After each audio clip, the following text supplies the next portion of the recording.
The surgeon who abandoned his anniversary for a patient and lost his entire empire. Chapter 1: The Breaking Point. Dr. Liam Carter was a celebrated trauma surgeon. He wore his medical license like a halo, and he used his Hippocratic Oath to gaslight me. 6 months ago, he saved a 24-year-old girl named Sienna. I was proud of him until the professional boundaries completely disintegrated. He set a custom ringtone for her. He bought her specific organic groceries. He abandoned our date nights because she was having a panic attack and only trusted her doctor.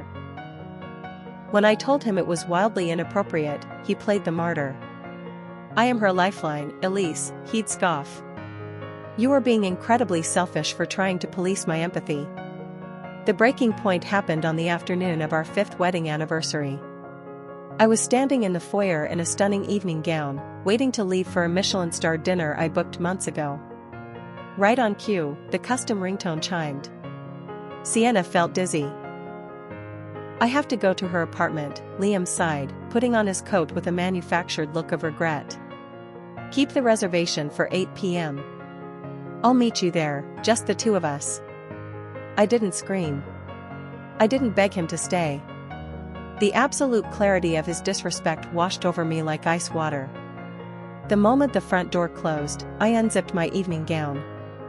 I pulled 2 pre-packed hardshell suitcases from my closet. I had recently been offered a massive C-suite promotion in Germany. A job I had initially declined to keep Liam's life comfortable. I made one phone call to accept it, and booked a first-class ticket. Before I left, I didn't write a furious letter. I placed signed divorce papers dead center on the kitchen island. And right on top of them, I left a care package. Chapter 2: The Anatomy of a God Complex. To understand the absolute, surgical precision of my departure, you first have to understand the architecture of the man I was leaving. Liam was not just a doctor, he was a deity in scrubs. Trauma surgery is a profession that inherently attracts a specific breed of ego. You hold beating human hearts in your hands. You stop bleeding. You dictate who lives and who dies. It is intoxicating, and for Liam, that intoxication did not end when he scrubbed out of the operating room. He required a continuous, unyielding stream of reverence to function. For the first 4 years of our marriage, I was the architect of his temple. I am a senior corporate strategist for a global logistics conglomerate. My entire career is built on optimizing systems, managing high-stakes mergers, and ruthlessly cutting dead weight. When Liam was grinding through the final, brutal years of his residency, making practically minimum wage for 80-hour weeks, my salary paid the mortgage on our upscale Boston brownstone. I bought his tailored suits for medical conferences. I managed our investment portfolios. I ensured that when he came home, entirely depleted, his life was frictionless. But I did not worship him. I loved him, I supported him, and I respected him, but I viewed us as a partnership of equals. I operated in high-rise boardrooms negotiating multi-million-dollar supply chain contracts. He operated in trauma bays. We were both highly competent professionals. That, I eventually realized, was the fatal flaw in our dynamic.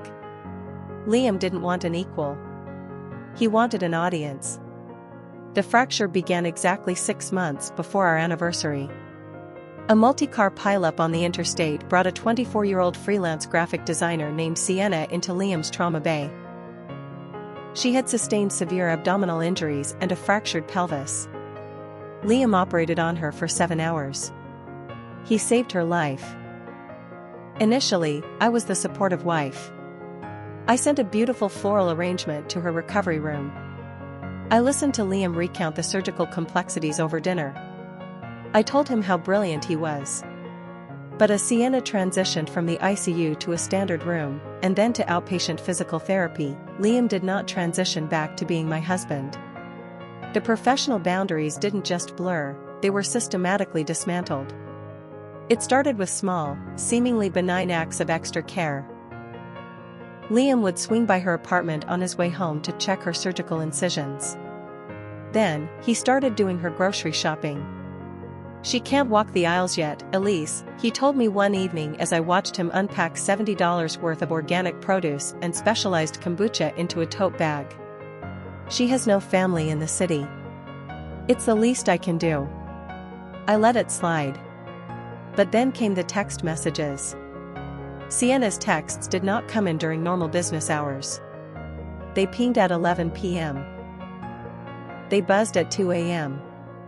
Liam had actually gone into his phone settings and assigned her contact a custom ringtone, a soft, urgent little piano chime, so he would know it was her without even looking at the screen. When we were out at a friend's engagement party, the chime went off. Sienna was having a panic attack about a twinge in her side. Liam spent 45 minutes pacing the restaurant patio, speaking to her in a low, hushed, intimately soothing voice that he hadn't used with me in over a year. He left the party early to go sit with her. I confronted him the next morning. I didn't yell.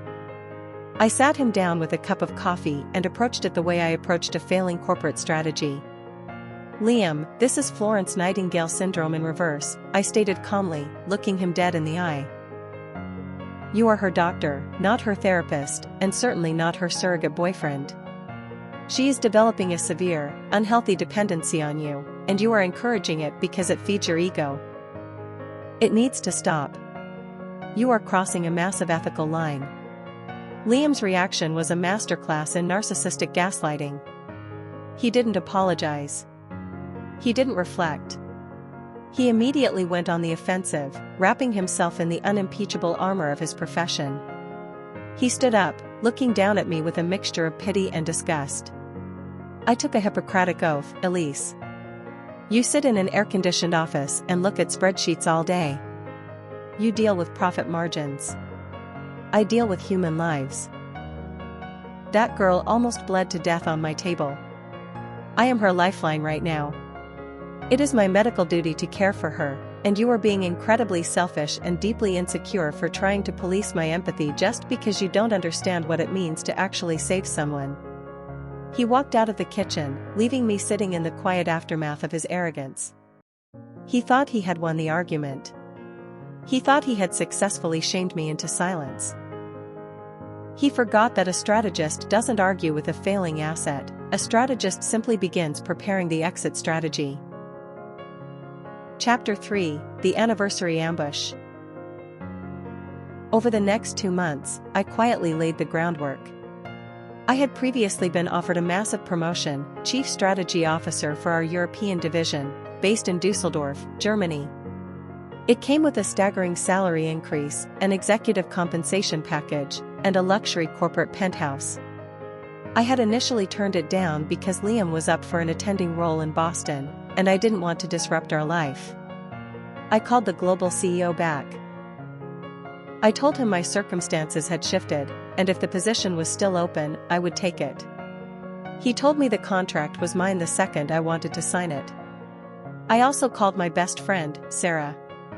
Sarah is a partner at one of the most ruthless corporate law firms in the city. She doesn't practice family law, but she knows exactly which sharks do. Within a week, a watertight, aggressively drafted set of divorce papers was sitting in a secure folder on my laptop. Because I had paid for the brownstone entirely out of my own savings before we married, and because we had kept our primary finances separate at my insistence, the division of assets was shockingly clean. Liam had a massive salary, but he also had massive medical school debt and a penchant for buying expensive watches. He was cash poor. I was a fortress. I gave Liam one final, silent test, our 5th wedding anniversary. I had booked a corner table at L'Espérance, a 3 Michelin-starred French restaurant, 6 months in advance. It was a Tuesday evening. I had taken the afternoon off. I spent 2 hours getting ready, slipping into a custom-tailored, emerald green silk evening gown that draped flawlessly against my skin. I arranged my hair, applied a striking, sharp red lip, and stood in our grand marble foyer, waiting. Liam arrived home 40 minutes late. He looked distracted, his tie already loosened. "Sorry, traffic was a nightmare," he muttered, barely glancing at me as he tossed his keys onto the console table. He didn't compliment the dress. He didn't wish me a happy anniversary. Our reservation is at 7:30, I said quietly. We need to leave in 10 minutes. Right. Let me just change my shirt, he said, jogging up the stairs. He came back down 5 minutes later, wearing a fresh tailored blazer. He actually looked handsome. For a fleeting, foolish second, I thought perhaps the evening could be salvaged.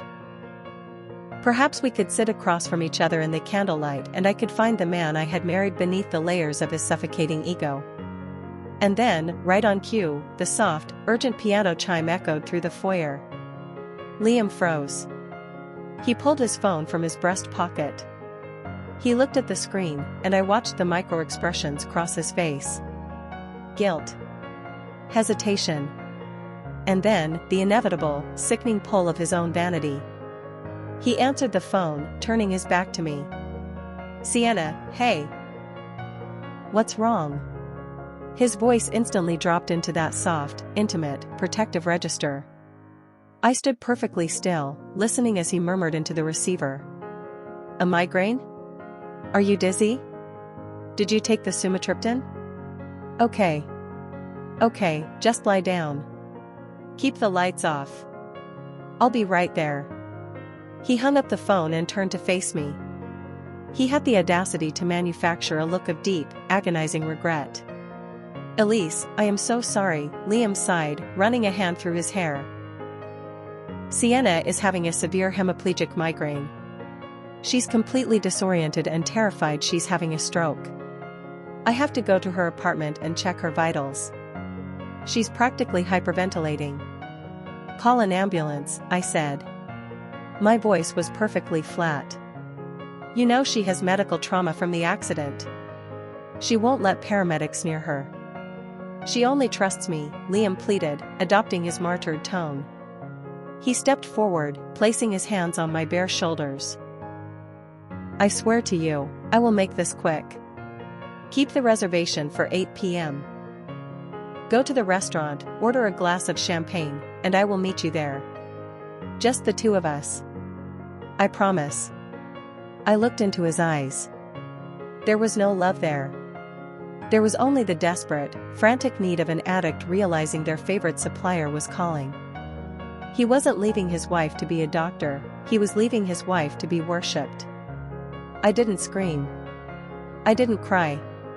I didn't throw the vase of anniversary roses at his head. The anger I had been holding on to for 6 months instantly evaporated, leaving behind a cold, absolute, magnificent clarity. It washed over me like ice water, freezing every last tether of emotional attachment I had left for this man. Okay, I said softly, stepping back so his hands fell from my shoulders. Go be a doctor. Liam smiled, visibly relieved that he had avoided a screaming match. He kissed my cheek, a dry, entirely platonic peck, and walked out the front door. Chapter 4: The Surgical Exit. The heavy mahogany door clicked shut, and the brownstone fell into a deafening silence. I gave myself exactly 60 seconds to mourn the 5 years I had invested in this marriage. I took a deep breath, letting the scent of his cologne fade from the air. Then, the mourning period was officially over. I unzipped the emerald green evening gown, letting it pool onto the hardwood floor of the foyer. I stepped out of my heels. I walked upstairs to my master closet and pulled out 2 hard-shell, silver Rimowa suitcases. They were already partially packed. I had spent the last 2 weeks slowly migrating my most important documents, my jewelry, and my off-season designer clothing to a secure storage unit. What was left was strictly business attire, high-end basics, and my electronics. I packed with the ruthless efficiency of a corporate liquidator. I did not take any photos of us. I did not take the sentimental trinkets he had bought me from medical conferences. I only took what was mine, and what was essential for a global executive. Once the suitcases were zipped and locked by the front door, I pulled out my phone. I called the CEO of the conglomerate. It was past business hours, but he answered on the second ring. Elise, he said warmly. Marcus. Draft the contract, I told him, my voice crisp and authoritative. I am accepting the Chief Strategy Officer position. I am flying out tonight. Excellent. We've had the corporate penthouse in Dusseldorf cleaned and prepped for a month, Marcus replied, entirely unfazed by my sudden timeline. I'll have the corporate travel concierge email you your first-class itinerary within the hour. Welcome to the C-suite, Elise.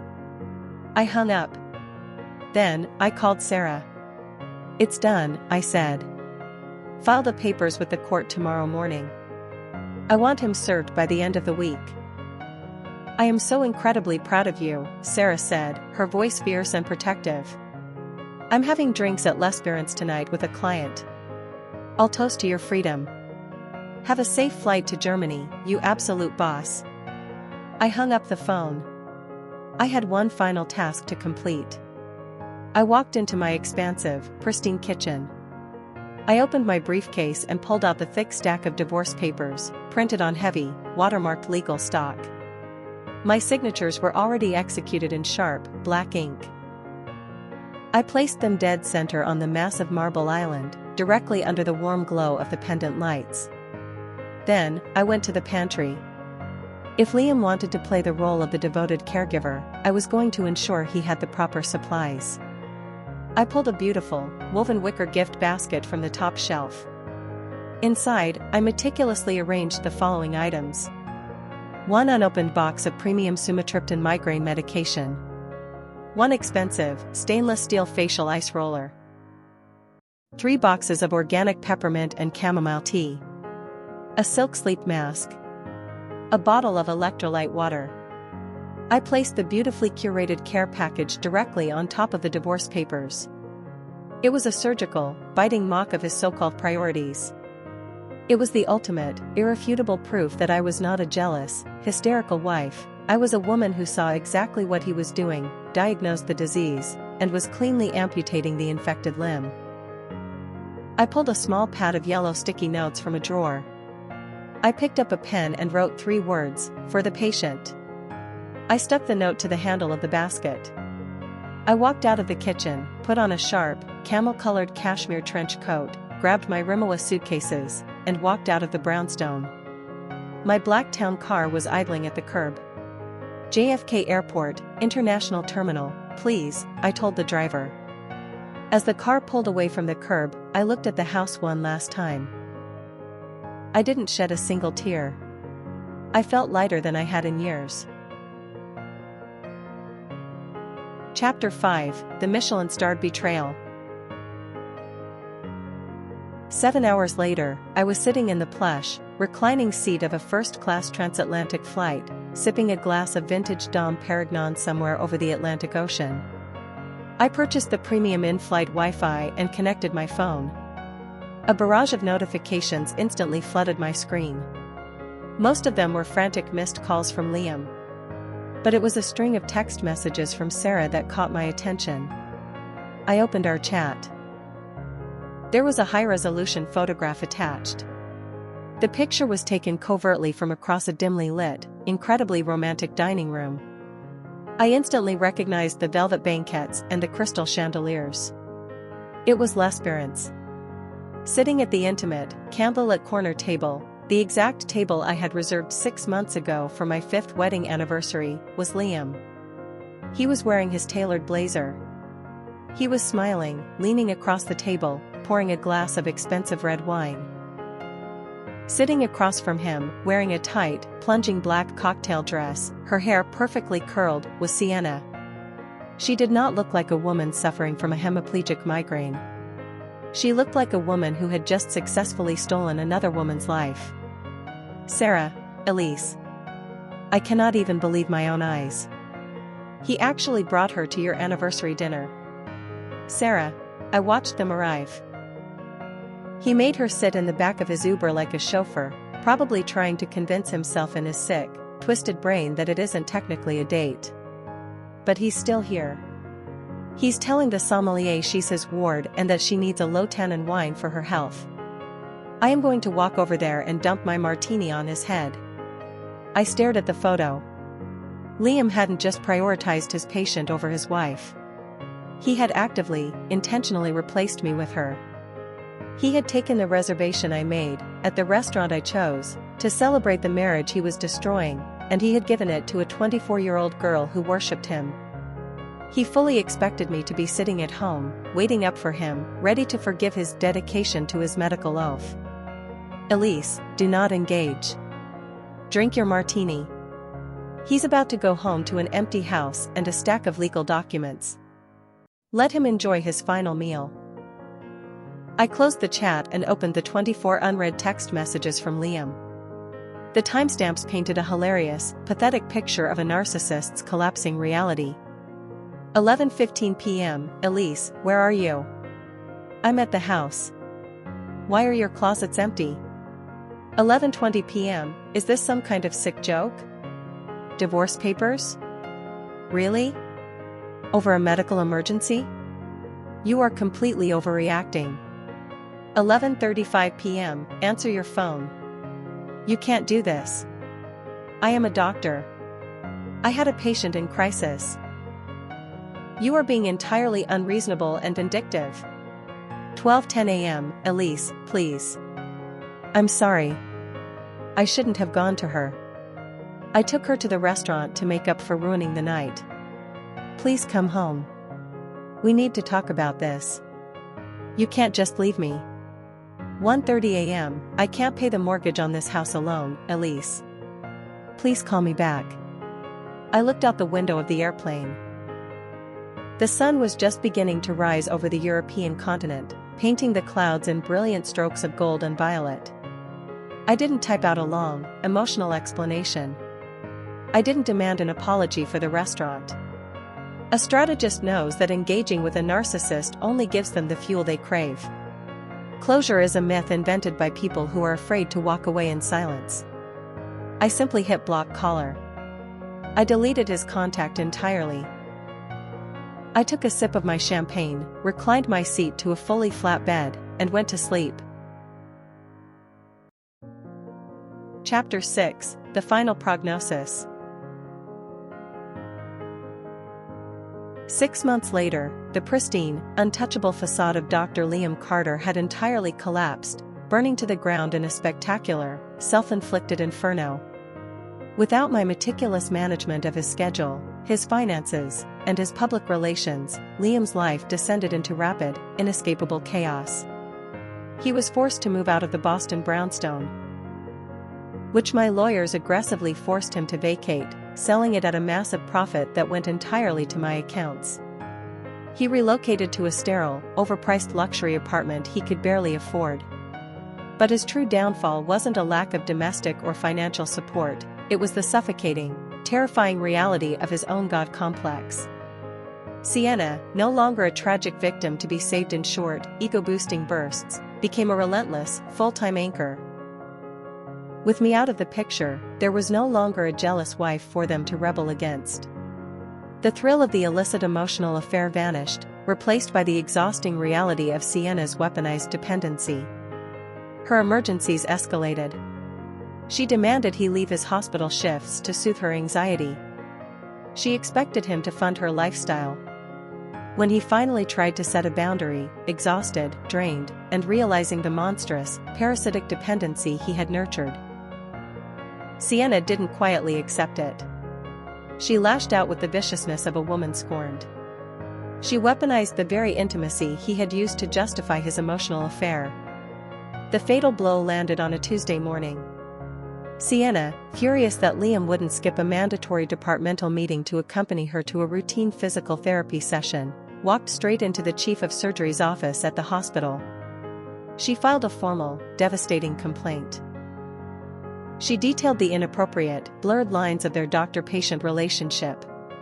She provided the administration with hundreds of text messages Liam had sent her at 2 a.m. while he was still married.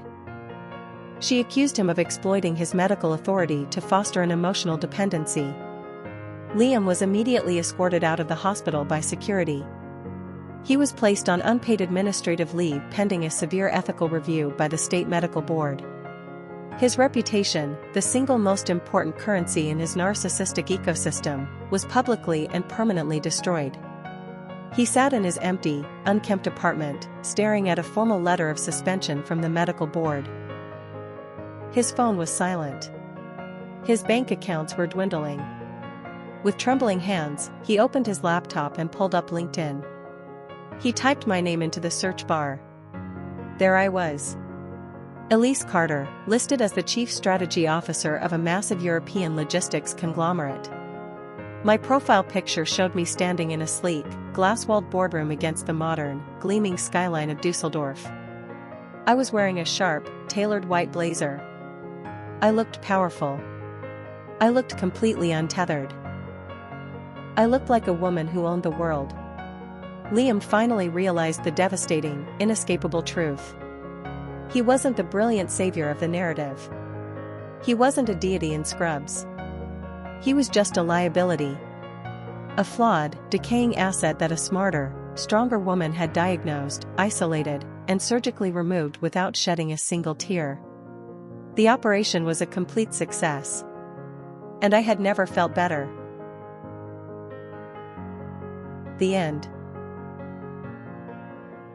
Thank you for listening to today's narrative. If this story resonated with you, please hit that like button right now. It's the best way to help the channel grow. To never miss a release, subscribe to the Fiction feed and turn on notifications. See ya!